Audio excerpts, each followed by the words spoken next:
Bonjour à tous et bienvenue sur ma chaîne Mini Budget et Organisation. Je vais commencer la méthode des enveloppes pour pouvoir gérer mon budget. Donc on commence ensemble. Donc pour le mois de mars,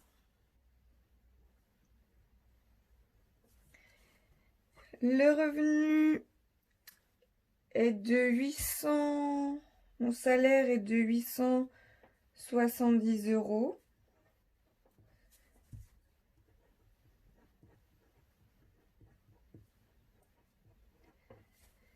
J'ai également le droit à la prime d'activité. Donc je divise par 2 avec mon conjoint, ce qui me fait 60 euros. Donc pour vous dire, je suis actuellement remplaçante à mi-temps. C'est pour ça que je touche, d'habitude je touche 650, 670 euros, la moitié du SMIC, mais là c'était la fin de mon contrat, donc j'ai touché un petit peu plus ce mois-ci. Donc ce qui me fait 870 plus 60, ce qui me fait un total de 930 euros pour les revenus.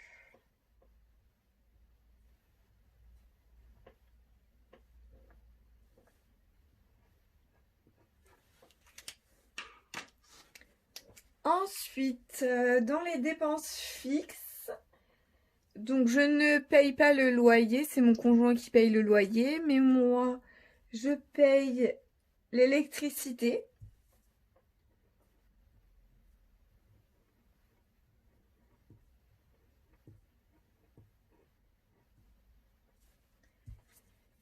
Qui est de 80 euros. Je mettrai les dates après. Ensuite, j'ai également les frais de ma carte bancaire qui est de 3,35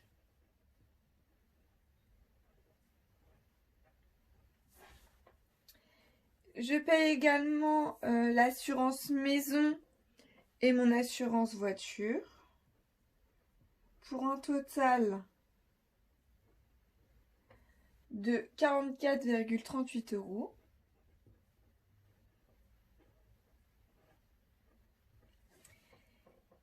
Et je paye également une formation en ligne. Comme je vous l'ai dit, je suis remplaçante. Donc je suis remplaçante parce que je n'ai pas eu le concours pour être professeur des écoles. Et donc je me prépare en tant que candidat libre. Et donc c'est pour cela que j'ai souscrit à une formation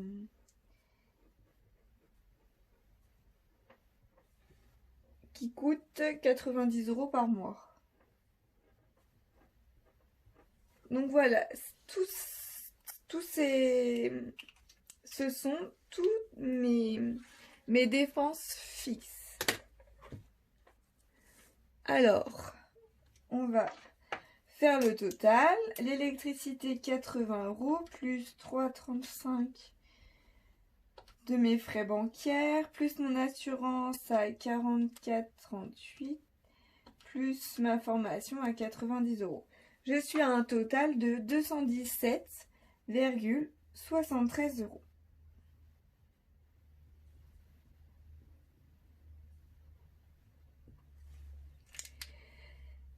Alors, ensuite, l'épargne, je place tous les mois 45 euros sur mon PEL.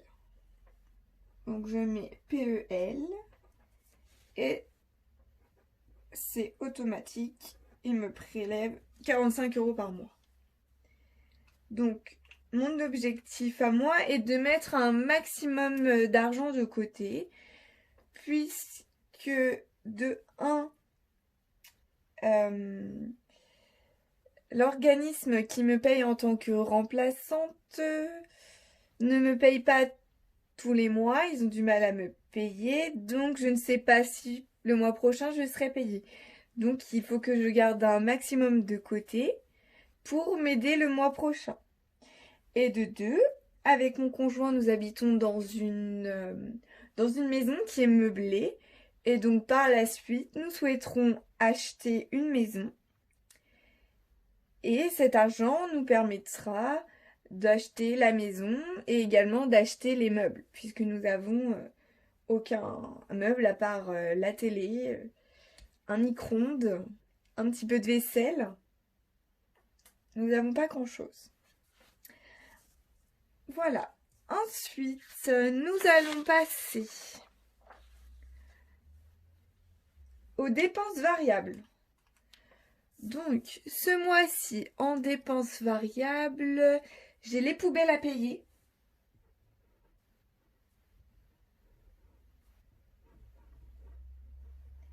Donc, j'ai 42 €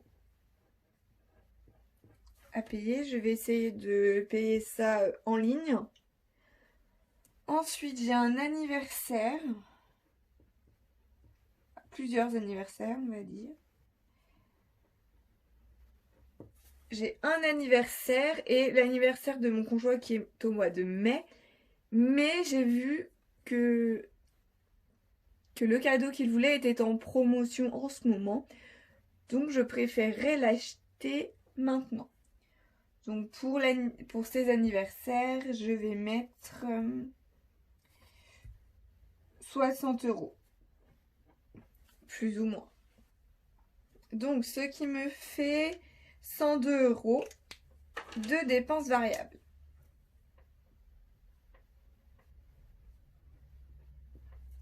J'ai oublié de mettre pour les épargnes 45 €. Ensuite, pour les enveloppes, j'ai l'alimentation.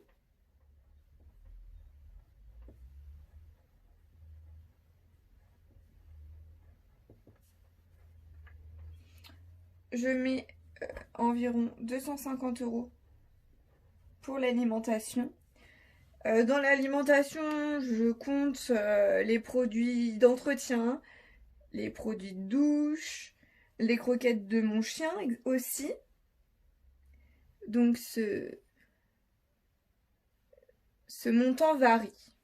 Donc après ces économies, on verra ce qu'il me restera à la fin du mois. Ensuite, pour le gasoil, je vais mettre 50 €. Donc j'augmente de 10 € le montant de mon gasoil. Avant j'étais à 40 €.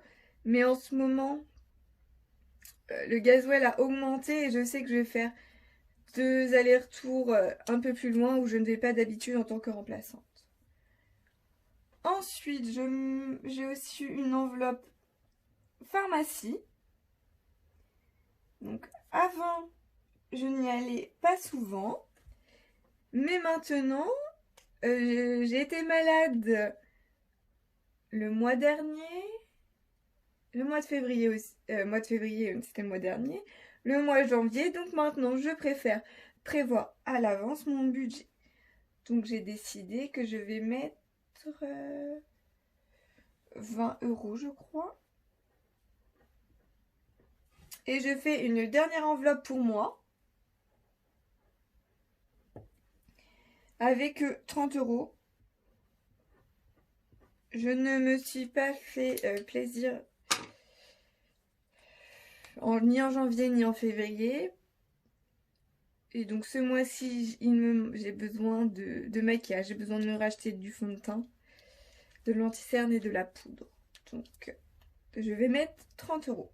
Donc ce qui fait un total de 250 plus 50 plus 20 plus 30. Ça me fait un total de 350 €.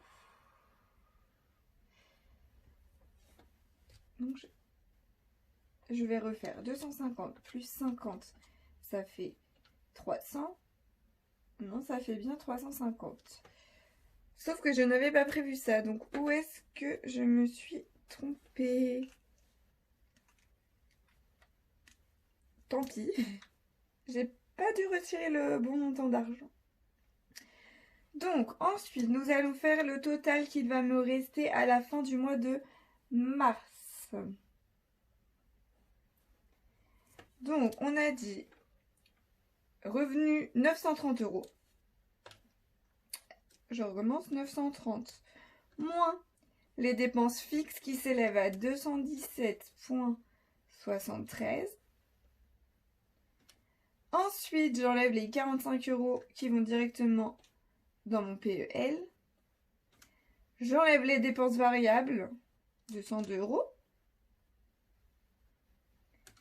Et j'enlève également les enveloppes qui s'élèvent à 350 €. Donc à la fin du mois de mars, sur mon compte, il doit me rester 215,27 €. Il doit me rester ce prix-là. Donc comme je vous l'ai dit, je ne sais pas si au mois d'avril je serai payée. Parce que j'ai pas été payée au mois de décembre et janvier. Ils m'ont fait un acompte début février. Également au mois de septembre et octobre, je n'ai pas été payée. Ils m'ont payé aussi également début novembre. Donc, s'ils me refont la même chose pour le mois d'avril et le mois de mai, il faut que j'économise un maximum. Pour le mois d'avril, le 215 € ne suffira pas. Mais je vais devoir faire le mois avec l'argent de côté qu'il me restera. Voilà pour mon budget mensuel. Ensuite, je voulais également vous parler d'une feuille que j'ai créée qui s'appelle le Vide Maison Challenge. Donc pour gagner un maximum d'argent, économiser de l'argent, grâce à des objets, à des vêtements, des paires de chaussures, donc des objets que vous ne vous servez plus dans votre maison. Donc j'ai fait ce tableau avec les objets vendus et le montant au fur et à mesure que je vendrai. Pour l'instant, j'ai mis des vêtements en vente sur Vinted début février, mais je n'ai rien vendu. Donc j'attends de vendre d'autres choses. J'ai également mis un boucleur à vendre sur le Bon Coin, mais il n'est pas parti non plus. J'attends toujours. Voilà. Nous allons maintenant passer au remplissage des enveloppes. Je vais garder avec moi la feuille des enveloppes. Je sais que j'avais déjà mis 20 € en alimentation. Hop. Donc je vais les ressortir. En alimentation, je mets 250 € pour le mois. 250 € à deux.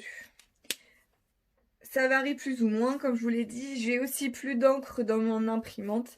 Il va falloir que j'en rachète. Et il fera partie donc de mon budget alimentation. Donc 250 €. Donc je vais faire avec les billets de 50, 100, 200, 250. Que je mets dans mon enveloppe alimentation. On n'oublie pas la petite carte que j'ai trouvée sur le site de lapetitebudgeteuse.com.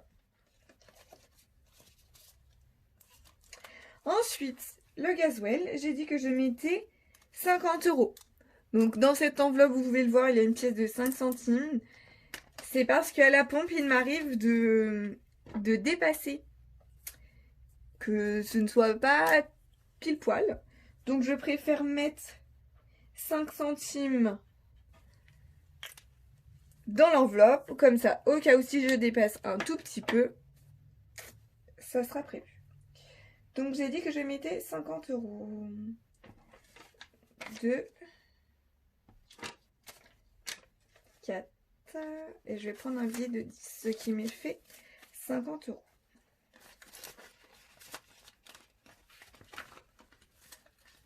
Hop, je rajoute le petit tracker. Ensuite, pharmacie. J'ai dit que j'avais mis 20 €. Mais je pense plutôt... Il me reste 40 €. Donc je vais plutôt mettre 10 €. Je n'ai pas retiré la bonne somme d'argent. Hop, 10 €. Et ensuite, la dernière enveloppe, c'est moi. Et je me suis mise un budget de 30 €.